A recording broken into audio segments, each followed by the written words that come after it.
இந்த பாதத்தில் ஆண்டவர் கொடுத்த வாக்குத்தத்த வசனத்தை இன்றைக்கு கடைசியாக பேசுவதற்கு நிறைய விஷயங்கள் அதில் இருக்கிறது. வாக்குத்தத்த வசனத்தில் இருந்து உங்களுக்கு நான் பேச விரும்புகிறேன். யோசுவா 1:5 சொல்லியிருக்கிறபடி கர்த்தர் மோசையோடு இருந்தது போல நம்மோடு கூட இருக்கிறவர். ஆமென். எல்லாம் சேர்ந்ததை வாசிங்க பார்க்கலாம். யோசுவாவின் புஸ்தகத்தில் 1ஆம் அதிகாரத்தில் 5ஆம் வசனம், நீ உயிரோடு இருக்கும் நாளெல்லாம் ஒருவனும் உனக்கும்பாக எதிர்த்து நிற்பதில்லை. வாசிங்க. நான் மோசையோடு இருந்தது போல நான் உன்னோடும் இருப்பேன். நான் உன்னை விட்டு விலகுவதும் இல்லை, உன்னை கைவிடுவதும் இல்லை. நான் உன்னை விட்டு விலகுவதும் இல்லை, உன்னை கைவிடுவதும் இல்லை. நான் மோசையோடு இருந்தது போல உன்னோடு என்ன செய்வேன்? இருப்பேன். ஆண்டவர் மோசையோடு கூட அவர் இருந்தது போல உன்னோடு கூட இருப்பேன் என்று யோசுவாவுக்கு சொன்ன இந்த வார்த்தையை நாம் இங்கே வாசிக்கிறோம். மோசையோடு கூட கர்த்தர் இருந்த பொழுது என்னெல்லாம் செய்தார், யோசுவாவோடு கூட இருந்த பொழுதெல்லாம் என்ன நடந்தது என்பதை பற்றி நாம் யாத்திராகமத்திலிருந்து யோசுவாவின் புத்தகம் முடிய படிக்கிறோம். மோசையின் சரித்திரம் அங்கே சொல்லப்பட்டிருக்கிறது. மோசையை கர்த்தர் எவ்விதமாக பயன்படுத்தினார், யோசுவாவை தேவன் எவ்விதமாய் பயன்படுத்தினார், மோசையோடு கூட கர்த்தர் இருந்த பொழுது என்னெல்லாம் நடந்தது, யோசுவாவோடு கர்த்தர் இருந்த பொழுது என்னெல்லாம் நடந்தது என்பதெல்லாம் அங்கே சொல்லப்பட்டிருக்கிறது. மோசையோடு கூட ஆண்டவர் அவர் எப்போதிருந்து இருந்தார், ஆண்டவர் நம்மோடு எப்பெல்லாம் இருப்பார். ஞாயிற்றுக்கிழமை மட்டும் சிலரோடு கூட இருப்பார். திங்கட்கிழமையிலிருந்து சனிக்கிழமை வரை ஆண்டவர் இருக்க மாட்டார். மறுபடியும் ஞாயிற்றுக்கிழமையிலே இருப்பார், மறுபடியும் திங்கட்கிழமையிலிருந்து போய்விடுவார். அப்படிதானா? மோசையோடு கூட கர்த்தர் இருந்தார் என்று சொல்லும்போது நம்ம கூட ஆண்டவர் சிறு குழந்தையா இருக்கிற சமயத்திலிருந்தே கர்த்தர் கூட இருக்கிறவர். ஆமென், ஹல்லேலூயா. ஆண்டவர் கூட இருக்கிறார். ஆண்டவர் இருக்கிறத நம்ம உணரவில்லை, நாம காணவில்லை. வனாந்திரத்தில் ஆகாரங்கிற ஸ்திரீ அங்கே தனியாக இருக்கிற சமயத்தில் புருஷனால் கைவிடப்பட்டு வனாந்திரத்தில் அலைந்து கொண்டிருக்கிறாள். ஒரு கொஞ்சம் தண்ணீரும் கொஞ்சம் அப்பவும் மட்டும்தான் அவளுக்கு கொடுக்கப்பட்டது. சின்ன அவனுடைய மகன், ஒரு வாலிபன், அவனை கையை பிடித்து கொண்டு அவள் போகிறாள். அவர் 2 பேரும் அநாதைகள் போல கைவிடப்பட்ட அவர்களுக்கு ஒரு சத்தம் கேட்டது, ஆகாரே என்று கர்த்தர் கூப்பிட்டார். அவ்விதமாய் ஆண்டவர் அந்த வனாந்திரத்தில் அந்த நெருக்கம் வரும்போது, கஷ்டம் வரும் பொழுது ஆகாரை கர்த்தர் ஆண்டவர் என்ன செய்தால் கூப்பிடுகிறதை பார்க்கிறோம். ஆகவே தேவன் எங்கும் அவர் இருக்கிறவர், அவர் எங்கும் இருக்கிறவர். அவர் சர்வ வியாபகர் என்று பெயர். ஆகவே ஆண்டவர் இங்கே ஆலயத்தில் வரும்போது ஆலயத்தில் இருப்பார், வெளியில் போனால் இருக்க மாட்டார் என்று நாம் நினைக்கக்கூடாது. அது உண்மை அல்ல. ஆலயத்தில் வர்ற சமயத்தில் ஆண்டவர் இருக்கிறார் என்று நாம் நினைத்து கொண்டிருப்போம் என்றால் தவறு செய்கிறோம். ஆண்டவர் அவர் இங்கேயும் இருக்கிறார். அவர் வீட்டில். அப்படின்னா எதுக்கு நாங்கள் இங்கே வரணும்? நாங்கள் வீட்டில் இருக்கலாமே. இங்கே நாம் வருவது நாம் கூடி ஆராதிக்கும்படியாய் வருகிறோம். இங்கே கூடி ஆராதிக்கும்படியாக நாம் என்ன செய்கிறோம்? வருகிறோம். நீ போகிற இடமெல்லாம் நான் உன்னோடு கூட வருவேன் என்று கர்த்தர் சொல்லியிருக்கிறார். 2-3 பேர் எங்கே கூடியிருக்கிறீர்களோ அவர் நடுவிலே இருக்கிறேன் என்று ஆண்டவர் சொல்லியிருக்கிறார். ஆகவே இங்கே ஆண்டவர் இருக்கிறார். வீட்டில் நீங்கள் முழங்கால் படி போட்டால் அங்கேயும் அவர் இருப்பார். அங்கே 2-3 பேர் கூடி ஜெபம் பண்ணால் அங்கேயும் அவர் இருப்பார். வாகனத்தில் நீங்கள் ஏறி நீங்கள் புறப்பட்டு போகும்போது கர்த்தர் உங்களோடு கூட இருப்பார். அலுவலகத்துக்கு போகும்போது கர்த்தர் அங்கேயும் உங்களோடு கூட என்ன செய்வார்? அவர் இருப்பார். அவர் எல்லா இடத்திலையும். நீங்கள் வானத்துக்கு ஏறினாலும் அங்கேயும் இருக்கிறீர். பாதாளத்தில் படுக்கை போட்டாலும் 39ஆம் சங்கீதம் வீட்டில் படித்துக் கொள்ளுங்கள். 39ஆம் சங்கீதம். வானத்துக்கு ஏறினாலும் அங்கே இருக்கிறீர், விமானத்தில் பறந்து போனாலும் அங்கேயும் இருக்கிறீர். விமானத்தில் பயணம் பண்ணவங்க எத்தனை பேர் இருக்கீங்க? ஃப்ளைட் ட்ராவல் பண்ண ஆட்கள். ஃப்ளைட்டில் மேலே போகும்போது கொஞ்சம் பக்தி ஜாஸ்தி வரும் இல்லை? மேலே போகும்போது கொஞ்சம் நல்ல ஜபத்தோடு மேலே உட்காந்துருப்போம். சில சமயத்தில் குடுகுடுன்னு ஆடும் இல்லையா? இந்த டர்புலன்ஸ் வர்ற சமயத்தில் ஒரு பூரண ஒப்பு கொடுத்தல். ஆண்டவரே இப்போது என்னை காப்பாற்றின ஆண்டவரே, நான் இந்த வாரம் போனால், நம்ம சர்ச்சில் போனால் நான் இதுக்கு மேலே நான் ஒழுங்காக ஊழியம் செய்வேன் ஆண்டவரே, நான் ஜபக்குழுவெல்லாம் நடத்துவேன் ஆண்டவரே, இனி நான் ஒழுங்காக பைபிள் படிப்பேன் ஆண்டவரே, நான் ஜெபம் பண்ணுவேன் ஆண்டவரே அப்படின்னு சொல்லி இந்த விமான பயணம் முடியறதில் ஒரே ஜபமாக இருக்கும். அப்போ இறங்கின உடனே அவ்வளோதான், மறந்துடும், எல்லாமே மறந்துடும். ஆனால் அங்கே உட்கார்ந்து ஜெபம் பண்ணாலும் கர்த்தர் நம்மை காப்பாற்றுகிற தெய்வம் நம்மோடு இருக்கிறவராக இருக்கிறார். மேலே பறந்தாலும் இருப்பார், கீழே ரோட்டில் நடந்து போனாலும் கர்த்தர் இருப்பார், வீட்டில் இருந்தாலும் கர்த்தர் இருப்பார், எல்லா இடத்துலையும் கர்த்தர் உங்களோடு இருக்க. பள்ளிக்கூடத்தில் போகிற மாணவிகளுக்கு சொல்ல கர்த்தர் அங்கேயும் உங்களோடு கூட இருக்கிறார். அல்லேலூயா. ஆகவே ஆண்டவர் நம்மோடு கூட இருக்கிறார் என்கிற அந்த அறிவு நமக்கு தேவை. அந்த அறிவு நமக்கு தேவை. கர்த்தர் நம்மோடு கூட இருக்கிறார் என்கிற அறிவு நமக்கு இருக்கும் என்றால் நாம் என்ன செய்வோம்? நம்முடைய சமூகத்தை விட்டு எங்கே நான் ஓடுவேன், எங்கே நான் மறைந்து கொள்வேன், ஒளிந்து கொள்ளவே முடியாது. ஆதாம் பாருங்க, ஆதாம் அங்கே ஏதேன் தோட்டத்தில் ஆண்டவர் இருந்தார். ஆனால் ஆதாம் என்ன நினைக்கிறான் என்றால், அவன் ஒளிந்து கொண்டு ஆண்டவரை மறைத்து கொள்ளாமல் நினைத்தான். ஆண்டவர் வழக்கமாக உலாவினார். அப்போது உலாவுகிற சத்தத்தை அவன் கேட்டான். ஆதாமே நீ எங்கே இருக்கிறாய் என்று ஆண்டவர் கேட்டார். நான் நிர்வாணியாக இருப்பதனாலே நான் ஒளிந்து கொண்டேன், உமக்கு பயந்து என்ன செய்தேன், ஒளிந்து கொண்டேன் என்று சொல்லுகிறதை நாம் பார்க்கிறோம். ஆகவே நாம் ஒளிந்து கொள்ளவே முடியாது. ஆண்டவருக்கு முன்பாக நாம் ஒளிந்து கொள்ளவே முடியாது. நாம் செய்கிற எல்லா பாவமும் அவருக்கு தெரியும், எல்லா அக்கிரமும் நமக்கு தெரியும். எங்கே போகிறோம், எங்கே வர்றோம், என்ன செய்கிறோம், என்ன பார்க்குறோம், எல்லாமே ஆண்டவர் எல்லாம் அறிந்து வைத்திருக்கிறார். அவருடைய கண்களுக்கு நாம் மறைவாக ஒன்றும் செய்யவே முடியாது.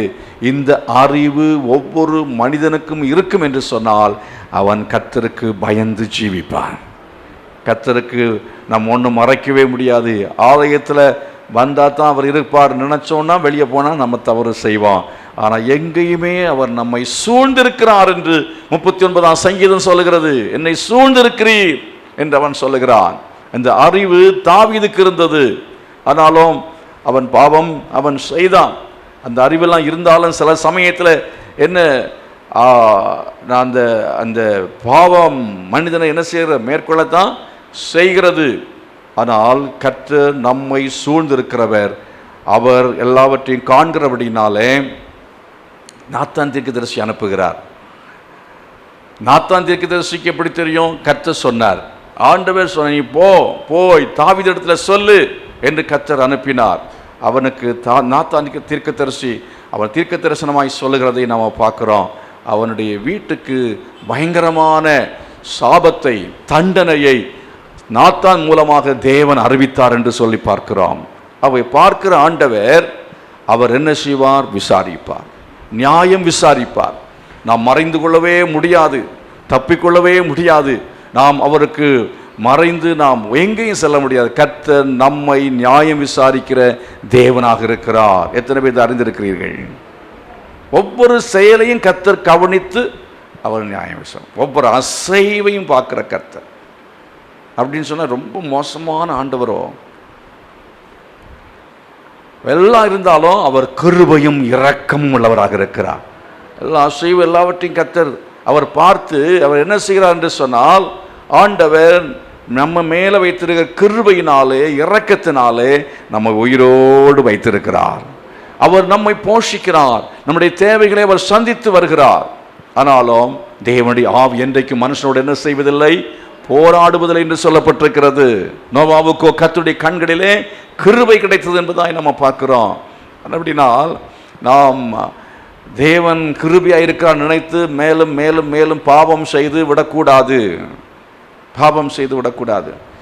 ஆனால் பாவம் செய்கிறதை லேசாக எடுத்துக்கொள்கிறார்கள்.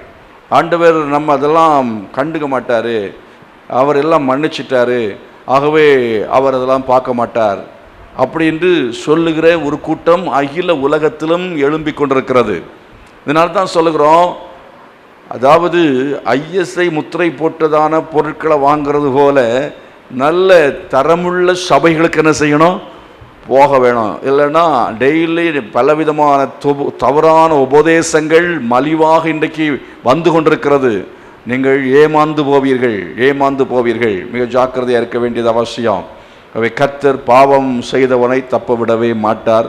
ஒவ்வொரு பாவத்துக்கும் மனம் வருந்தி மன்னிப்பு கேட்டால் கர்த்தர் மன்னிப்பார். ஆனாலும் ரட்சிக்கப்பட்ட தேவனுடைய பிள்ளைகளை ஒருவேளை இரக்கமாக ஆண்டவர் சில காரியங்களை இரக்கமாக விடுவார். ஆனால் சில காரியங்களுக்கு கர்த்தர் நிச்சயமாக அந்த பாவத்துக்கு தக்க தண்டனையை அவர் தர வேண்டிய காலத்தில் அவரை தராமல் இந்த உலகத்திலிருந்து எடுக்க மாட்டார். அப்படி செய்வது எத்தனை பேர் நல்லதுன்னு நினைக்கிறீங்க? ஏன் தெரியுமா? அப்படி இல்லைன்னா மற்ற உலகத்தில் உள்ள மக்கள் எல்லாருக்கும் கிடைக்கிறதான அந்த நரகம் நமக்கு கிடைக்கும். ஆனால் இந்த உலகத்தில் ரட்சிக்கப்பட்ட தேவனுடைய பிள்ளைகள் செய்கிற பாவத்துக்கான தண்டனையை இந்த உலகத்தில் நமக்கு தேவன் தரும் பொழுது நித்திய நரகத்திலிருந்து நாம் தப்பிக்கொள்கிறோம். தேவனுடைய பிள்ளைகளுக்கு இந்த உலகத்திலேயே நியாய தீர்ப்பை கொடுக்கிறார். ஆனால் உலக பிரகாரமான ஜனங்களுக்கு உலகத்திலேயும் நியாய தீர்ப்பு, நித்தியமானவும் நியாய தீர்ப்பு அவர்களுக்கு உண்டு. ஆகவே ஆண்டவருக்கு மறைவாக நான் எங்கே ஓடுவேன் சொன்ன தாவீதை போல நான் எங்கும் மறைந்து கொள்ள முடியாது, ஒளிந்து கொள்ள முடியாது.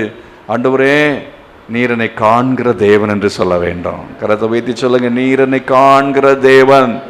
பாவம் செய்கிறதை காண்கிற தேவன் என்று மாத்திரமல்ல, நம்ம செய்கிற அநியாயங்களையும் அக்கிரமங்களையும் எல்லாவற்றையும் பார்க்கிற தெய்வம் மாத்திரமல்ல, நாம் மக்களுக்கு செய்கிற கொடுமைகளை பார்க்கிற தேவன் மாத்திரமல்ல, உண்மை இல்லாமையை பார்க்கிற தேவன் மாத்திரமல்ல, நம்முடைய கஷ்டங்களையும் நம்முடைய பிரச்சனைகளையும் கூட அவர் பார்க்கிற தேவனாக இருக்கிறார். நம்முடைய துன்பங்களையும் துயரங்களையும் கூட அவர் பார்க்கிற அவர் தேவனாக இருக்கிறார். இஸ்ரவேல் ஜனங்களுடைய வாழ்க்கையில் இஸ்ரவேல் ஜனங்கள் மிகவும் பெருகினார்கள். இஸ்ரவேல் ஜனங்கள் பெருகினதை பார்த்தவுடனே அந்த தேசத்தில் இருந்த மக்களுக்கு பயம் உண்டாயிற்று. எகிப்தின் ராஜாவுக்கு பயம் உண்டாயிற்று.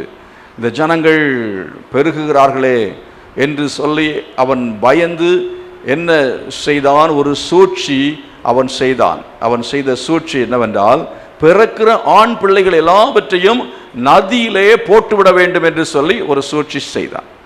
எப்பவுமே தேவனுடைய ஜனம் பெருகுகிறதை பிசாசு விரும்பவே மாட்டான். பிசாசு தேவ ஜனத்தை எப்படியாவது தடை செய்யும்படி பார்ப்பான். சபை வளருகிறதை, தேவ சபை வளருகிறதை, தேவனுடைய ராஜ்யம் வளருகிறதை, தேவ ஜனங்கள் எண்ணிக்கை பெருகுகிறதை, நீதிமான்கள் பெருகுகிறதை, பரிசுத்தவான்கள் பெருகுகிறதை பிசாசு ஒரு நாளும் விரும்பவே மாட்டான். ஆகவே தான் ஞாயிற்றுக்கிழமையில எப்படியாவது உங்களை ஆலயத்துக்கு வரவிடாமல் தடை செய்வான். ஜெபத்துக்கு வரவிடாமல் அவன் என்ன செய்வான்? தடை செய்வான். இன்னும் ஊழியத்துக்கு போக விடாமல் என்ன செய்வான்? தடை செய்வான். என்ன தடை? என்ன பிரச்சனை? அந்த ஜனங்கள் எல்லாருக்கும் கடுமையான அதாவது வேலை கொடுக்கப்பட்டது. வேலை என்று சொன்னால் அவர்களுக்கு பயங்கரமான வேலை. 24 மணி நேரம் வேலை செய்கிறது போல அவர்கள் வேலை செய்ய வேண்டியதாயிற்று.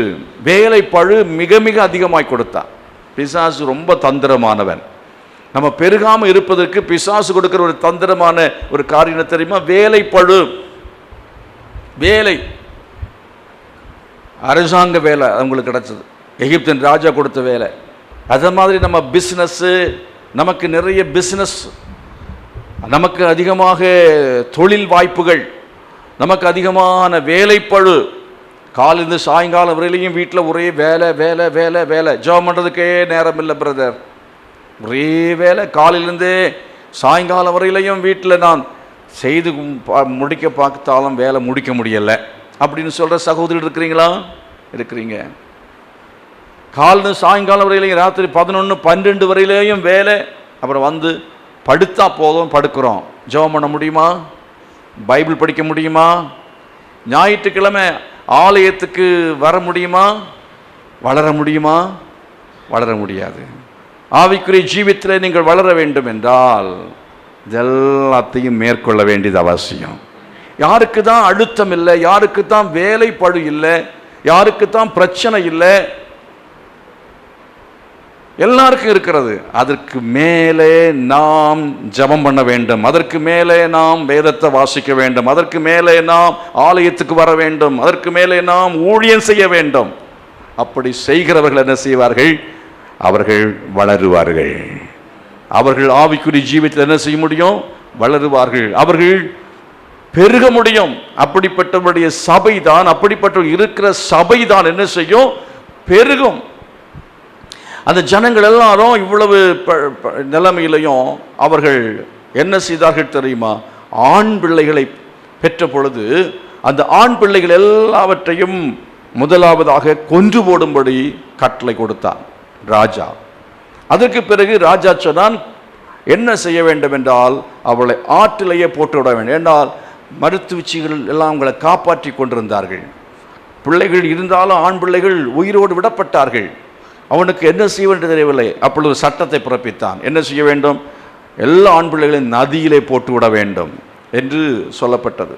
அப்படி நதியிலே போட்டு விட வேண்டும் என்று சொன்ன போது மக்களுக்கு என்ன செய்ய வேண்டும் என்று தெரியவில்லை. ஆனால் ஒரு குடும்பம் எல்லாரும் நதியிலே போட்டு விட்டார்கள். எவ்வளவு ஒடுக்கப்பட்டார்களோ அவ்வளவாக இஸ்ரவேல் ஜனங்கள் பெருகினார்கள். ஆகவே எந்த அளவுக்கு கிறிஸ்தவத்துக்கு உபத்திரம் வருகிறதோ, தடை வருகிறதோ, நசுக்கப்படதான் பெருக்கம் உண்டாகும்.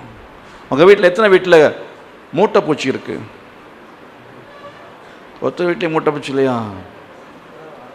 மூட்டைப்பூச்சி எத்தனை பேர் பார்த்துருக்குறீங்க? அது பார்த்துருக்கீங்கல்ல. அப்படின்னா ஏன் உங்கள் வீட்டில் மூட்டைப்பூச்சி இல்லை? எங்கே பார்த்தீங்க? ஜூவில் பார்த்தீங்களா? உங்கள் வீட்டில் தானே பார்த்துருப்பீங்க. அப்போ இல்லைன்னு எப்படி சொன்னீங்க? ஓகே, இருந்தது, இப்போ இல்லை, ரைட். அந்த மூட்டைப்பூச்சியை நசுக்குனா என்ன செய்யும்? பெருகும். ஆனால் நசுக்காதேன்னு சொல்லுவாங்க. மூட்டைப்பூச்சியை நசுக்காதே. அதே போல கிறிஸ்தவனையும் நசுக்க அவன் பெருகி கொண்டே இருப்பான். அல்லேலூயா. இந்தியாவுக்கு உபத்திரம் வந்தால் நிச்சயமா ஜனங்கள் என்ன செய்வார்கள்? அப்போ ஒரு வைராக்கியம் வரும். உண்மையான மக்கள் யார் என்று தெரியும். உண்மையாக மக்களுக்கு ஒரு வைராக்கியம் வரும். சபை பெருகும். சத்தமாக கர்த்தரை மகிமைப்படுத்துவோமா? சத்தமா சொல்லுவோமா? அல்லேலூயா. ஆகவே பாடுகள், உபத்திரவங்கள் அவர்களுக்கு வந்தது. அந்த நாட்களிலே கர்த்தர் அவர்களோடு கூட இருந்தார். இஸ்ரவேல் ஜனங்கள் ஒடுக்கப்பட்ட பொழுதும் நெருக்கப்பட்ட பொழுதும் அவர்கள் அழிந்து போகவில்லை. தேவனுடைய ஜனத்தை ஒருவரும் அழிக்க முடியாது. சொல்லுங்க, பக்கத்துல பார்த்து உங்களை ஒருத்தருமே அழிக்க முடியாது என்று சொல்லுங்கள். ஆமென். ஹல்லேலூயா. ஏன் தெரியுமா? 43வது அதிகாரத்தில் ஏசாயா தீர்க்கதரிசியின் புஸ்தகத்தில் வேதம் சொல்லுகிறது, யாக்கோபே, நான் உன்னை சிருஷ்டித்தேன், உன்னை உருவாக்கினேன், நீ என்னுடையவன். நீ தண்ணீர்களை கடக்கும் பொழுது நான் உன்னோடு கூட இருப்பேன், ஆறுகளை கடக்கும் போது உன்னோடு கூட இருப்பேன். அவைகள் உண்மையில் என்ன செய்வதில்லை? புரளுவதில்லை. அக்னியில் நடக்கும் பொழுது நீ வேகாதிருப்பாய். ஷாத்ராக், மேஷாக், ஆபேத்நேகோவை எடுத்து தூக்கி என்ன செய்தார்கள்? அக்னியிலே போட்டார்கள். யார் போட்டது? நேபுகாத் நேச்சார் ராஜா அவனை வணங்கவில்லை என்பதற்காக, சிலையை வணங்கவில்லை என்பதற்காக, சிலையை என்று சொன்னால் அவனுடைய சிலையை வணங்கவில்லை என்பதற்காக, ராஜாவை கடவுளாக வணங்கவில்லை என்பதற்காக ஷாத்ராக், மேஷாக், ஆபேத்நேகோ என்கிற அந்த 3 பேரை விசாரித்தான். விசாரிக்கும் பொழுது அவர்கள் சொன்னார்கள், ராஜாவே, நாங்கள் அதை செய்ய மாட்டோம். எங்கள் தேவன் எங்களை தப்புவிப்பதற்கு வல்லவர். அவர்களை தப்புவித்தாலும் தப்புவிக்காமற் போனாலும் நாங்கள் இந்த சிலை என்ன செய்ய மாட்டோம்? வணங்கவே மாட்டோம். நம்ம என்ன செய்வோம்? என்ன யாரும் பார்க்கல, பாஸ்டர் தான் பார்க்கலையே, விசுவாசிகளாக இருக்காங்களா, பார்த்து சுற்றி முற்றி பார்த்துக்கிடுவாங்க. பார்த்துட்டு அப்புறம் சாஷ்டாங்கமாக விழுந்து வணங்கிட்டு போயிடுவாங்க. உயிர் படைச்சா போதும்னு சொல்லி சின்ன சின்ன காரியங்களுக்காக எங்கே போனாலும் உங்களை தெரியாதவங்க இருக்க மாட்டாங்க. அசம்பிளிஸ் ஆஃப் காட் விசுவாசி ஊரை சுற்றி இருக்கிறான். அதனால் எங்கேயும் நீங்கள் தப்பிக்கொள்ள முடியாது. சோத்திரம். அல்லேலூயா. காய்கறி கடைக்கு போய் அங்கே ஒரு கத்திரிக்காய்க்காய் சண்டை போட்டு நிற்கக்கூடாது. அவன் விசுவாசியாக இருப்பான். ஆகவே என்னடா அசம்பிளிஸ் ஆஃப் காட் விசுவாசி இப்படி சண்டை போடுறானேன்னு அவன் நம்ம பற்றி நினைக்கக்கூடாது. ஆகவே நாம் மிகவும் என்ன செய்யணும்? கவனமாய் இருக்க வேண்டியது அவசியமாக இருக்கிற. கரங்களை வைத்து கர்த்தரை மகிமைப்படுத்துவோமா? ஹல்லேலூயா. கர்த்தர் அவர் எங்கும் இருக்கிறவர், எங்கும் அவர் வியாபித்து இருக்கிற தேவனாக இருக்கிறார். இஸ்ரவேல் ஜனங்களுடைய வாழ்க்கையிலே அவர்கள் ஒடுக்கப்பட்டார்கள், அவர்கள் நெருக்கப்பட்டார்கள். ஆனாலும் கர்த்தர் அவர்களோடு கூட இருந்தார். சொல்லுங்க, கர்த்தர் என்னோடு கூட இருக்கிறார். ஆண்டவர் நம்மோடு கூட இருப்பார் என்றால், நான் காலையில் சொன்னேன் 9:30 மணி ஆராதனையில் 5 காரியங்கள், அது 7 காரியங்கள் கூட சொல்லலாம். ஒன்று, உங்களுக்கு குறைவு இருக்காது. உங்களுக்கு தேவைகளை கர்த்தர் சந்திப்பார். விசுவாசிக்கிறீங்களா? உங்கள் தேவையை கர்த்தர் சந்திப்பார். யாரை கொண்டு சந்திப்பார்? பாஸ்டரை கொண்டு சந்திப்பார். அப்படியா? தேவை இல்லாதவங்க யார் இருக்கிறாங்க? எல்லாருக்கும் தேவை இருக்கிறது. எல்லாருக்குமே பண பற்றாக்குறை இருக்கிறது. எல்லாருக்கும் கடன் இருக்கிறது. ஆகவே நான் உங்கள் தேவை என்ன செய்ய முடியாது? சந்திக்கவே முடியாது. அப்போ யார் சந்திப்பாங்க? சித்தப்பா சந்திப்பாரா? இல்லை அப்பா சந்திப்பாரா? அம்மா சந்திப்பாங்களா? இல்லை சகோதரன் அவர் கொஞ்சம் வசதியாக இருக்கிற அவர் சந்திப்பார். வசதியாக இருந்தாலும் அவர் வசதிக்கு ஏற்றாக்கில் லோன் வாங்கியிருப்பார். வாங்குகிற சம்பளத்தை முக்கால் லோன் பே பண்ணிட்டு இருப்பார். உங்களோட நல்ல சம்பளம் இருக்கும், பெரிய வீடு இருக்கும், ஆனால் லோன் கட்டிக்கிட்டு இருப்பார். உங்களை விட பெரிய கார் வச்சுருப்பார், அதுக்கு லோன் கட்டிகிட்டு இருப்பார். அவர்கிட்ட போனாலும் கையை பிசைவார். என்ன செய்வது? வந்து கேட்குறாங்களே, என்ன செய்வது? ஆகவே தேவைகளை இந்த உலகத்தில் நமக்கு யாரும் கொடுத்து சந்திக்கவே முடியாது. ஆமென். தீர்க்கதரிசி ஒருவன் இருந்தான், எலியா தீர்க்கதரிசி. அவனுக்கு பசி வந்த பொழுது கர்த்தர் என்ன செய்தார் தெரியுமா? அவன் இருந்த இடத்துல யாரும் இல்லை, ஒரு விசுவாசி கூட இல்லை. ஊழியக்காரனுக்கு ஒரு விசுவாசியும் இல்லாட்டாலும் கர்த்தர் கூட இருந்தார் என்று சொன்னால் ஆண்டவர் தேவையை சந்திப்பார். ஊழியக்காரருக்கு எப்போதுமே நாங்கள் வானத்தை பார்க்குற ஆட்கள், நாங்கள் மனுஷ கையை பார்க்கவே மாட்டோம். ஒரு விஷயம் தெரியுமா?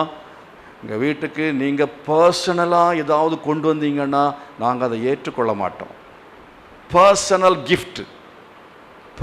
கிஃப்டை ஊழியர்கள் ஏற்றுக்கொள்ளக்கூடாது. நிறைய பேர் வாங்கிடுவாங்க. வேத சொல்லப்பட்டிருக்குது, அவருடைய ஒரு ஜனங்களும் கைக்குள்ளான ஆடுகளுமாமே. நாம் அவர் ஜனங்களும் கைக்குள்ளான ஆடுகளுமாமே. கைக்குள்ளான மேய்ப்பர்கள் யாராவது சொல்லப்பட்டிருக்காங்களா? கைக்குள்ள மேய்ப்பர்களை ஆக்க முடியுமா? ஆக்கலாம். நீங்கள் அவங்களுக்கு ஏதாவது ஸ்பெஷலாக வாங்கி கொடுங்க, அவங்கள கைக்குள்ள என்ன செஞ்சிடலாம்? ஆக்கிடலாம், கைக்குள்ள ஆக்கிடலாம். ஆகவே யாரும் எந்த கிஃப்ட்டும் எனக்கு கொண்டு வரக்கூடாது. கர்த்தருக்கு ஸ்தோத்திரம். அல்லேலூயா. கிஃப்ட் வாங்கிட்டு வந்தாலும் திட்டுவேன், வந்தாலும் வராட்டாலும் ஒரே மாதிரி தான். அங்கே வித்தியாசமே கிடையாது. இவர் எனக்கு கொஞ்சம் அதிகமாக அவர் கொடுக்குறாரு, இது செய்கிறாரு அப்படின்னு சொல்லிட்டு நான் விட்டு வைக்கவே மாட்டேன். வாங்கிட்டு வந்து தர்ற அன்னைக்கு தான் திட்டு ஜாஸ்தி விடும். யாருக்கும் முகத்தாட்சணியம் பண்ணுகிற ஆள் அல்லவே அல்ல. சத்தியத்தை சத்தியமாக சொல்லுவேன், உண்மையை உண்மையாக சொல்லுவேன். யாரும் என்ன செய்ய முடியாது, அந்த வசனம் தப்பிக்கொள்ளவே முடியாது. அல்லேலூயா. சத்தமாக சொல்லுங்களா? நம்முடைய ஆண்டவர் அவர் நம்மோடு கூட இருக்கிறவர். ஹல்லேலூயா. தேவைகளை சந்திக்கிறவர். எலியா தீர்க்கதரிசி கர்த்தர் தேவை வந்த பொழுது, பசி வந்த பொழுது அவன் முழங்கால் போட்டு ஜெபித்து கொண்டே இருக்கிறான். அவன் முழங்கால் போட்டு ஜெபம் பண்ணிட, சும்மா உட்கார்ந்துருக்கல. கேரி தாற்றண்டையிலே அவன் முழங்கால் போட்டு ஜெபித்து கொண்டே இருக்கிறான். கர்த்தருடைய சமூகத்தில் நிற்கிற நான் என்று தைரியமாய் சொல்லுகிற ஒரு மனுஷன் அவன். ஜெபிக்கிற தேவனுடைய பிள்ளைகளுக்கு கர்த்தர் எப்படி வேணுமானா அற்புதத்தை செய்வார். நம்புறீங்களா? எனக்கு ஒரு பாஸ்டர் ஒருத்தர் ஜோமனும்படி கேட்டார். பாஸ்டர், ஜோமனுங்க மகளுக்கு 27 வயசாச்சுது, கல்யாணம் ஆகணும். 28 வயசாச்சுது, கல்யாணம் ஆகணும், ரொம்ப கவலையாக இருக்குது. நான் சொன்னேன் 29க்குள்ளே ஆகிடும், விசுவாசிங்கன்னு சொல்லி அவருக்காக ஜோம் பண்ணேன். சில சமயத்தில் நம்ம வாயில் வர தீர்க்க தரிசனமாக இல்லாட்டம் வாயில் நம்ம சொல்கிறது கர்த்தர் செய்வார். ஆமென். ஏற்ற காலத்தில் முழங்கால் படி போட்டால் ஏற்ற காலத்தில் கர்த்தர் நிச்சயமாய் செய்வார். விசுவாசிக்கிறீங்களா? முழங்காலுக்கு அவ்வளவு சக்தி இருக்கிறது. ஜெபத்திற்கு அவ்வளவு வலிமை இருக்கிறது. ஒருவரும் இல்லாவிட்டாலும் தேவன் என்ன செய்தார் தெரியுமா? காகத்தை அனுப்பினார். காகத்தை அனுப்பி ஆண்டவர் அவனை போஷித்தார். காகம் ஒவ்வொரு நாளும் காலையிலும் மாலையிலையும் அப்பமும் இறைச்சியும் கொண்டு வந்து இந்த எலியாவுக்கு கொடுத்ததாக வேதம் சொல்லுகிறது. இதெல்லாம் கதை என்று நினைத்து விடக்கூடாது. சில சொல்லுவாங்க வேதத்தில் ஒரு கதை சொல்லப்பட்டிருக்கிறது, அது தப்பு. பைபிளில் கதை எழுதவில்லை. ஒரு காலத்தில் ஒரு பாட்டி இருந்தாள், அவளுக்கு 3 கண்கள் இருந்தது அப்படின்னு என்ன இல்லாததை இருக்கிறது போலவே எழுதியிருக்கு. இல்லை, உண்மையான சத்தியம், சரித்திரம், என்ன நடந்ததோ அதைத்தான் வேதத்தில் பார்க்கிறோம். கதை இல்லவே இல்லை. வேத புத்தகம் ஒரு கதை புத்தகம் அல்ல. எலியா தீர்க்கதரிசியை தேவன் காகங்களை கொண்டு போஷித்தார் என்றால் அது உண்மை. விசுவாசிக்கிறீங்களா? அதை விசுவாசித்தா கர்த்தர் உங்களை அப்படி போஷிப்பார். அதெல்லாம் அப்படி நடந்திருக்காதுங்க, சும்மாங்க அப்படின்னா அப்புறம் சும்மா. உங்களுக்கும் நடக்கவே நடக்காது. எதை வேதத்தில் நடந்த அற்புதங்களை விசுவாசியுங்கள், அதே அற்புதங்கள் உங்களுக்கும் உங்கள் குடும்பங்களிலேயும் நடக்கும் என்பதை நான் நம்புகிறேன். ஹல்லேலூயா. என் வாழ்க்கையில் நிறைய அற்புதங்களை செய்த கர்த்தர் உங்கள் வாழ்க்கையில் நிறைய அற்புதங்களை செய்வார். விசுவாசிக்கிறீங்களா? தேவைகளை கர்த்தர் சந்திப்பார். அது மாத்திரமல்ல, ஆண்டவர் உங்களை நடத்துவார். அவர் நீதியின் பாதையில் என்ன செய்கிறார்? நடத்துகிறார். மரண இருளின் பள்ளத்தாக்கு நடந்தாலும் பொல்லாப்புக்கு என்ன செய்ய மாட்டேன், பயப்படவே மாட்டேன். தேவரீர் என்னோடு கூட இருக்கிறீர். கர்த்தர் நம்மை அவர் நடத்துகிற தேவனாக இருக்கிறார். ஆண்டவரே என்ன பண்றது தெரியலையே அப்படின்னு இருக்கும் பொழுது கர்த்தர் தெளிவாக நம்ம என்ன செய்வார்? அவர் நடத்துவார். ஸ்தாபனம் கைவிட்டது ஒரு ஸ்தாபனம், ஒரு ஊழியக்கார் கைவிட்டாரு, எங்கே போகிறதுன்னு தெரியல. ஆண்டவரே என்ன பண்ணட்டும்? போ, இந்த ஊருக்கு போனார். அப்படி அன்னிலிருந்து போனவன் இன்னைக்கு வரை போயிட்டு தான் இருக்கிறேன். இன்றைக்கு வரை கர்த்தர் நடத்தி கொண்டே தான் இருக்கிறார். ஊழியத்தில் கர்த்தர் நடத்துகிறார். 85 ஆரம்பிக்கப்பட்டது தான் கால்வரி அசம்பிளி ஆஃப் காட். 92 நான் இந்த சபையிலே போதகராக இருக்கிறேன். இதுவரையிலையும் கர்த்தர் நடத்தி கொண்டே இருக்கிறார். கரவசையத்தை கர்த்தர் மகிமைப்படுத்துமா. நேற்றும் இன்றும் என்றும் அவர் மாறாத தேவன். அவர் ஆபிரகாமை நடத்தின தேவன், ஈசாக்கை நடத்தின தேவன், யாக்கோவை நடத்தின தேவன், இஸ்ரவேலை அன்றைக்கு நடத்தினவர், இன்றைக்கும் நடத்தி கொண்டே இருக்கிறார். இஸ்ரவேல் சரித்திரத்தை படிச்சீங்கன்னா ரொம்ப பயங்கரமாக இருக்கும், ஆச்சரியமாக இருக்கும். அவங்ககிட்ட இருக்கிற வெப்பன்ஸ் எல்லாம் பயங்கரமாக இருக்கு. அவனுடைய நவீன, அவனுடைய விவசாய கருவிகளை பாருங்க, விவசாய தோட்டங்களை பாருங்க, விஞ்ஞான ரீதியில் அவன் முன்னேறி இருக்கிறான். கர்த்தர் நம்மோடு கூட இருந்தால் அவர் நம்மை ஆசீர்வதிக்கிற தேவனாக இருக்கிறார். அவர் நம்மை நடத்துவார். அவர் என்ன செய்கிற தேவன்? அவர் மெய்ப்பராக இருக்கிற சமயத்தில் ஆண்டவர் அவர் புல்லுள்ள இடங்களில் மேய்த்து அம்மன் தண்ணீரை கொண்டு போய் விடுகிறார். அவர் நம்மை மரண இருளின் பள்ளத்தாக்கு நடந்தாலும் பொல்லாப்புக்கு பயப்படேன், தேவர் என்னோடு கூட இருக்கிறீர், உமது கோலும் அது தடி என்ன செய்ய என்னை சமாதானம் கிடைக்கும். ஆமென். ஆண்டவர் நம்மோடு இருக்கிறதுக்கு அடையாளம் என்ன? நிம்மதி, சமாதானம். கர்த்தர் கூட இல்லைன்னா ஒரு கலக்கம், ஒரு குழப்பம், ஒரு இன்செக்யூரிட்டி ஃபீலிங். என்ன நடக்குமோ, எது நடக்குமோ, கடைசி காலத்தை பையன் காப்பாற்றுவானா, காப்பாற்ற மாட்டாளா, பொண்ணு என்ன பண்ணுவா, கல்யாணம் பண்ணி கொடுத்துட்டா அவன் நாளைக்கு நம்மளை கவனிப்பாளா, கவனிக்க மாட்டாளா, இப்படி பலவிதமான பயம் உண்டாகும். பலவிதமான பயம் உண்டாகும், ஒரு விதமான கலக்கம், குழப்பம் உண்டாகும். ஆனால் கர்த்தர் கூட இருந்தால் நமக்கு தைரியம், பயமே இல்லை. கர்த்தர் பயமெல்லாம் மரணிகளின் பள்ளத்தாக்கா இருக்கலாம், பயங்கரமான கஷ்டமான சூழ்நிலைகளாக இருக்கலாம். ஆனாலும் பயமே இல்லாமல் கர்த்தர் நமக்கு ஒரு சமாதானத்தை தருகிற தேவனாக இருக்கிறார். பாவம் செய்த உடனேயே சமாதானம் கெட்டுவிடும். சின்ன ஒரு பாவம் செஞ்சீங்கன்னா பாருங்க, உடனே ஒரு மைண்ட் ஒரு டிஸ்டர்பன்ஸ் ஆகும், டிஸ்டர்ப்டாக இருக்கும், ஒரு மாதிரி இருக்கும். கவனிச்சிருக்கீங்களா? போய் சொன்னால் அப்படி வரும். மற்றவங்களை பற்றி யார்கிட்ட நீங்கள் பேசி பாருங்க, அவதூறாக பேசி பாருங்க, கொஞ்சம் ஜாஸ்தி பேசிட்டீங்க, உடனே மனசாட்சி சொல்லும், நீ தப்பு பண்ணுற, நீ தவறு செய்கிற, நீ இது பேசியிருக்கக்கூடாது, நீ இதை பார்த்துருக்கக்கூடாது, நீங்கள் போயிருக்கக்கூடாது, அப்படி உள்ளுக்குள்ள ஒரு சத்தம் கேட்கும். அந்த சத்தம் கேட்குறதோடு சேர்ந்து ஒரு விதமாய் கலக்கம் வர ஆரம்பிச்சிடும், ஒரு விதமாக மனசுக்கு ஒரு குழப்பம் வர ஆரம்பிச்சிடும். நம்ம முழங்கால் போட்டு ஆண்டவரே என்னை மன்னிங்கன்னு சொல்லி ஆண்ட கேட்டால் கர்த்தர் உடனே மன்னிப்பார். திரும்ப கர்த்தர் அந்த சமாதானத்தை நமக்கு தருகிற தேவன். ஹல்லேலூயா. ஆகவே சமாதானம் உண்டாயிருக்கும். அது மட்டுமல்ல, கர்த்தர் நம்மோடு கூட இருப்பார் என்று சொன்னால் இது என்ன சொல்றது? ஆண்டவர் நம்மோடு தேற்றுகிறவர். ஆண்டவர் நமக்கு என்ன செய்வார்? சத்துருக்களுக்கு முன்பதாக பந்தி என்ன செய்வார்? ஆயத்தப்படுத்துவார். தலை எண்ணெயினால் என்ன செய்வார்? அபிஷேகம் பண்ண. வாழ்க்கை வெற்றி உள்ளதாய் மாறும். நீங்கள் 10ஆம் கிளாஸ் பாஸ் ஆகாட்டாலும் வாழ்க்கை வெற்றியாய் மாறும். உங்களுக்கு நீங்கள் நினச்ச மாதிரி பொண்ணு கிடைக்காட்டாலும் கிடைச்ச பொண்ணோட வாழ்க்கை வெற்றியாய் வாழலாம். நீங்கள் நினச்சபடி காதல் பண்ணி கல்யாணம் பண்ணியிருப்பீங்க, வாழ்க்கை தோல்வியாக மாறும். ஆனால் கர்த்தர் கூட இருப்பார் என்றால் நீங்கள் எப்படிப்பட்ட கணவனையும் சமாளிச்சிடலாம், எப்படிப்பட்டதான என்ன மனைவியும் சமாளிச்சிடலாம்.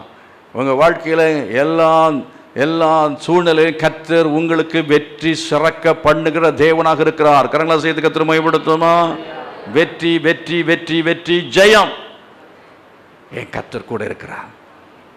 அப்புறம் என்ன சொல்லுகிறது? நன்மையும் கிருபையும் என்னை தொடரும். உலகத்தில் உள்ளவங்க வெறும் நன்மை தான். வீடு இருக்கும், மாடு இருக்கும், காடு இருக்கும், எல்லாம் இருக்கும், கார் இருக்கும், ஆடி இருக்கும், மாடி இருக்கும். ஆனால் என்ன இருக்காது? கிருபை இருக்காது. நன்மை மட்டும் வேணுமா? கிருபையும் சேர்த்து வேணுமா? கிருபையும் சேர்த்து வேணும்னு சொல்லுங்க. ஆண்டோட கேளுங்க, ஆண்டவரே நன்மையும் கிருபையும் என்னை தொடரட்டும். ஹல்லேலூயா. கிருபை பெற்றவன், கிருபை பெற்றவனாக நாம் ஜீவிக்க வேண்டியது அவசியமாக இருக்கு. நம்மோடு கூட கிருபை இருக்கும் என்று சொன்னால் நம்ம போகிற இடங்கள்லாம் கர்த்தர் காரியங்கள் என்ன செய்வார்? அந்த வாக்கிசி கர்த்தர் நம்மோடு கூட இருந்து தேவன் நம்மை அவர் வழிநடத்தி, தேவன் நம்மை ஆசீர்வதித்து, தேவன் நம்மை தாங்குவார், தேவன் நம்மை தூக்கி சுமப்பார், தேவன் நம்மை பாவத்திலே ஜெயம் பெறும்படியாய் உதவி செய்வார். கிருபை இல்லாமல் பாவ மன்னிப்பு இல்லை, கிருபை இல்லாமல் பாவத்திலே ஜெயம் இல்லை. நன்மை இருந்தால் அது ஒரு பிரயோஜனம். நன்மையினால ஒன்றும் பெருசாக சாதிக்க முடியாது. என்ன சாதிக்க முடியாது? பாவத்தில் விடுதலை பெறுவதற்கு பணத்தை வச்சு ஒன்றும் செய்ய முடியாது. கிருபை வேணும். நீங்கள் கோடீஸ்வரனா இருந்தாலும் அந்த பணத்தை கொண்டு வந்து காணிக்க போட்டதுனால உங்களுக்கு பாவம் போகாது. பாவத்தில் விடுதலை வேண்டுமா? தேவனுடைய கிருபை உங்களுக்கு தேவை. ஆண்டவரே உங்களுடைய கிருபை எனக்கு தாங்க சொல்லி கேளுங்க. கர்த்தர் கிருபை தருவார். வசனம் சொல்றது, கர்த்தர் மேய்ப்பராக இருக்கிறதுனால நீடித்த நாட்களாய் நித்திய வீட்டில் என்ன செய்வேன்? நிலைத்திருப்பேன். நீடித்த நாட்களாய் நித்திய வீட்டில் நிலைத்திருப்பேன். எத்தனை பேருக்கு அந்த நம்பிக்கை இருக்கிறது? நித்திய வீடுங்க பரலோகத்தில். கர்த்தர் கூட இருந்தால் கர்த்தர் சொர்க்கம் தருவார். ஆண்டவர் கூட இல்லைன்னா பிசாசு நரகம் தருவான். ஒன்று கர்த்தர் கூட இருப்பா, இல்லைன்னா யார் இருப்பான்? பிசாசு. சில சமயத்தில் சில விசுவாசிகள் எங்கிட்ட தெரியாமல் வந்து மாட்டிடுவான். கை வச்சா ஜோமன்னா கீழே விழுந்துடுறாங்க. எதனால்? பவர் தாக்கி, அதாவது அவங்க அபிஷேகத்தில் விழுறதில்லை. எனக்கு அந்த வல்லமை கிடையாது. அபிஷேகத்தில் எல்லாம் கீழே தள்ளி போட்டது வல்லமை கிடையாது. அதெல்லாம் வந்து மெஸ்மரிசம், உண்மையாக அபிஷேகம் அல்ல அது. ஆனால் பிசாசு பிடிச்சவங்க கீழே விழுவாங்க. ஆண்டவர் அப்படிப்பட்ட காரியங்களை அவர் செய்கிறார். ஆனால் கர்த்தர் கூட இருந்தால் அவர் நமக்கு நித்திய வீட்டை தருகிறவராக இருக்கிறார். சாத்தான் நம்ம கூட இருக்கவே மாட்டான். பில்லி சூனி நம்ம ஒன்றுமே பண்ணவே பண்ணாது. கர்த்தர் நம்மோடு இருக்கிறார். எத்தனை பேர் விசுவாசிக்கிறீங்க? கர்த்தர் நம்மோடு கூட இருந்தால் அவர் இந்த ஆசீர்வாதங்கள் எல்லாவற்றையும் தருகிற தேவனாக இருக்கிறார். கர்த்தரை பெருக செய்கிற தேவனாக இருக்கிறார். தேவன் நம்முடைய வாழ்க்கையிலே அவர் எந்த வித துன்பம் வந்தாலும், எவ்வளவு கஷ்டத்தின் மத்தியிலையும் கர்த்தர் நம்மோடு கூட இருந்து அதை மேற்கொள்ளும்படியாய் அவர் உதவி செய்வார். நாம் அழிந்து போவதில்லை, நாம் நசுக்கப்படுவதில்லை, நாம் கெட்டு போவதில்லை. நாம் என்ன செய்வோம்? வெற்றியோடு இந்த உலகத்தில் வாழ்ந்து நாம் இந்த உலகத்தை மேற்கொள்ள முடியும். சூழ்நிலைகளை என்ன செய்ய முடியும்? மேற்கொள்ள முடியும். கரங்களா சேர்த்து கர்த்தரை மகிமைப்படுத்துவோமா? ஹல்லேலூயா. மோசேயுடைய வாழ்க்கையில் அவன் செய்த காரியங்கள் நிறைய உண்டு. அவைகள் எல்லாவற்றையும் சொல்வதற்கு நமக்கு நேரம் போதுமானதல்ல. குறித்து கொள்ளுங்கள். இன்றைக்கி கடைசியாக அடுத்தது இந்த சத்தியத்தை சொல்கிறதுக்கு எனக்கு நேரம் இல்லாததுனால 5 நிமிஷத்தில் 5 மினிட்ஸில் உங்களுக்கு ஒரு 12 வசனங்களை உங்களுக்கு சொல்லுகிறேன், 12 தலைப்புகளை சொல்லுகிறேன். அதை நீங்கள் எழுதி கொண்டு போங்கள். நீங்கள் போய் பிரசங்கம் பண்ணுங்கள். கர்த்தருக்கு ஸ்தோத்திரம். 12 குறிப்புகள். ஒன்று என்ன தெரியுமா? மோசே நம்பிக்கை இழந்து விடவில்லை. ஆமென். நம்பிக்கை அவன் குடும்பம் இழந்து விடவில்லை. ஆகவே தான் ஆண்டவர் அற்புதமாய் காரியங்களை செய்தார். என்ன செய்தார்? எல்லாம் நதியில் தூக்கி போட்டாங்க. இவங்க என்ன செஞ்சாங்க? நம்பிக்கை இழந்து விடாமல் அந்த குழந்தையை பாதுகாத்தார்கள். கர்த்தர் அவர் எப்படியா காப்பாற்றுவார், அவர் கைவிட மாட்டார். இந்த நம்பிக்கை நமக்கு எப்போதுமே வேணும். அது அவங்க பெற்றோருக்கு இருந்ததுனால அந்த குழந்தை காப்பாற்றப்பட்டது. மோசே காக்கப்பட்டான். அதை யாத்திராகம் 2ஆம் அதிகாரத்தில் 1ஆம் வசனத்தில் படிக்கிறோம். யாத்திராகம் 1ஆம் அதிகாரத்தில் 22ஆம் வசனத்தில் படிக்கிறோம். ஆகவே இந்த 1-2 அதிகாரங்கள் அதை படிக்கிறோம். அது மாத்திரமல்ல, ஜெபத்தை விட்டுவிடக்கூடாது. ஜெபம் மோசேயுடைய வாழ்க்கையிலே அல்லாவிட்டால் அவனுடைய பெற்றோர் குழந்தைக்காக ஜெபித்து கொண்டிருந்தார்கள். நதியில் போட்ட பிற்பாடு வீட்டுக்கு போய் சும்மா உட்கார்ந்து என்ன செய்யலை, டிவி பார்த்துட்டு உட்கார்ந்துருக்கல. போய் உட்கார்ந்து என்ன செஞ்சாங்க? ஆண்டவரே, இந்த குழந்தையை போட்டிருக்கிறோம், நதியில் போட்டிருக்கிறோம், எதில் வச்சுருக்குறாங்க? நாணல் பெட்டியில். அதை எப்படியாவது காப்பாற்ற வேண்டும் என்று சொல்லி தாயின் தகப்பனும் முழங்கால நின்றாங்க. அந்த நேரத்தில் கர்த்தர் யார் அனுப்பினார்? ராஜா குமாரத்தியை அனுப்பினார். ஹல்லேலூயா. வசனம் எத்தனை பேருக்கு தெரியும்? ஆண்டவர் அற்புதமாய் காரியங்களை செய்வார்.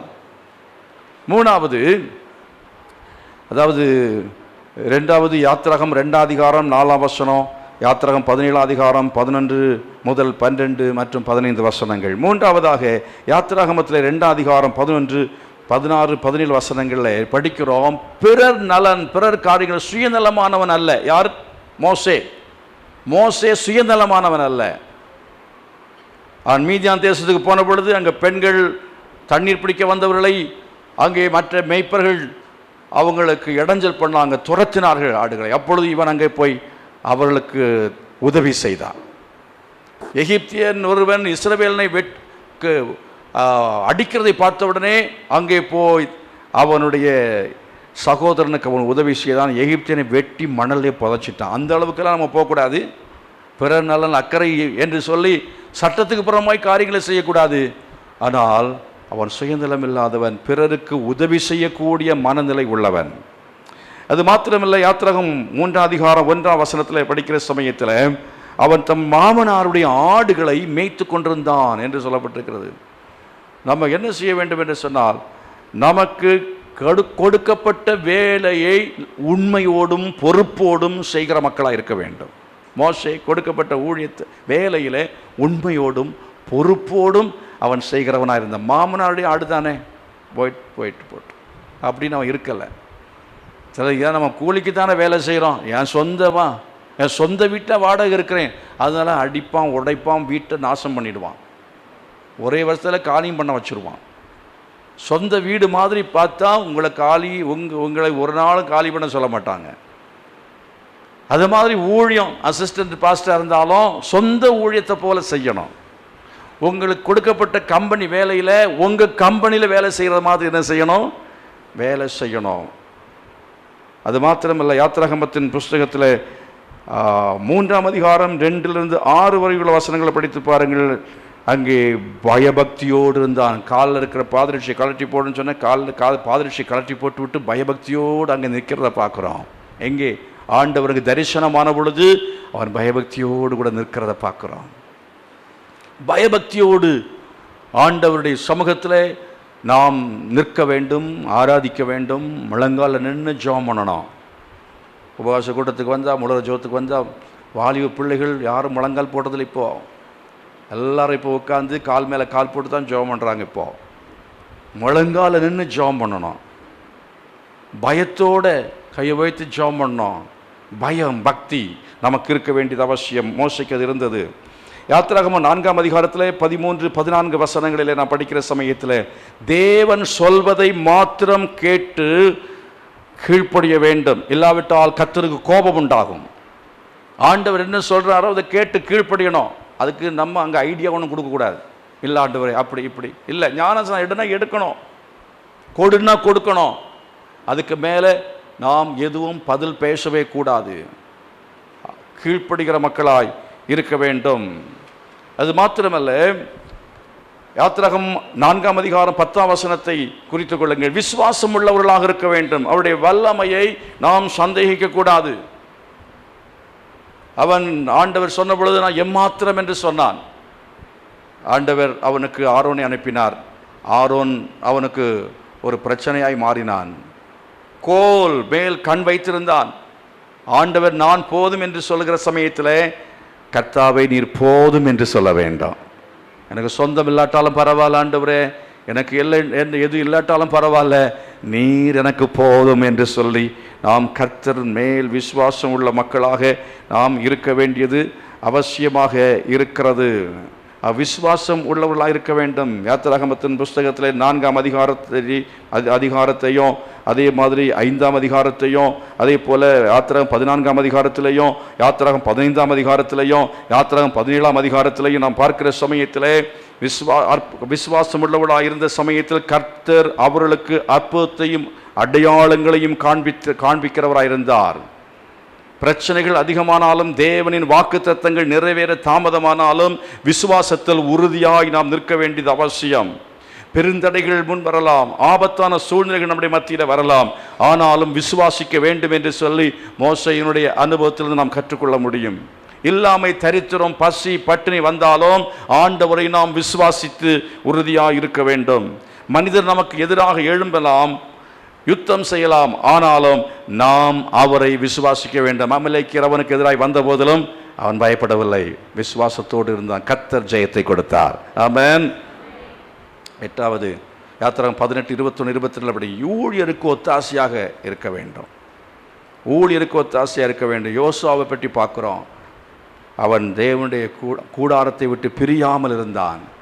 ஊழியக்காரனுக்கு மோசேயினுடைய வேலையாளாக இருந்தான். ஊழியக்காரனுக்கு ஒத்தாசையாக இருக்கணும், உதவியாக இருக்கணும். ஊழிய பாரங்களை நீங்கள் பொறுப்புகளை எடுத்துக்கொள்கிறவர்களாய் இருக்க வேண்டும். யாத்திராகம் 20ஆவது அதிகாரத்திலிருந்து 23ஆம் அதிகாரம் வரையிலையும் படித்து பாருங்கள். பிரமாணங்கள், நீதி, நெறிமுறைகள் உள்ள மக்களாக இருக்க வேண்டும். அவைகளை காத்து நடக்க வேண்டும். இஸ்ரவேல் ஜனங்களுக்கு தேவன் அதை கொடுத்தார். யாத்திராகமத்தின் புஸ்தகம் 25லிருந்து 30ஆம் அதிகாரம் வரையில் படித்து பாருங்கள். ஆராதனை பற்றி சொல்லப்பட்டிருக்கிறது. ஆராதனை செய்கிற மக்களாக இருக்க வேண்டும், ஆராதனை செய்கிற ஜனங்களாக இருக்க வேண்டும். அப்பொழுது கர்த்தர் நம்மை நடத்துகிறவராய் அவர் நம்மோடு கூட இருப்பார். கருணாசியத்துக்கு கர்த்தர் மகிமைப்படுத்துங்க. யாத்திராகம் 32லிருந்து 32, 30, 31 வசனங்கள், 32 வசனங்கள், எண்ணாகும் 12, 13 வசனங்களிலே ஜனங்களுக்காய் பரிந்து பேசுகிறவனாக மோசே காணப்பட்டான். ஆண்டவரே, அவர்களை அழிப்பதா இருந்தால் என் பெயரை ஜீவ புஸ்தகத்தை கிறுக்கி போடும் என்று சொன்னான். ஜனங்களுக்காக பரிந்து பேசினான். கடைசியாக 12வது உபாகம் 31லிருந்து 34 அதிகாரங்களை படிக்கிறோம்.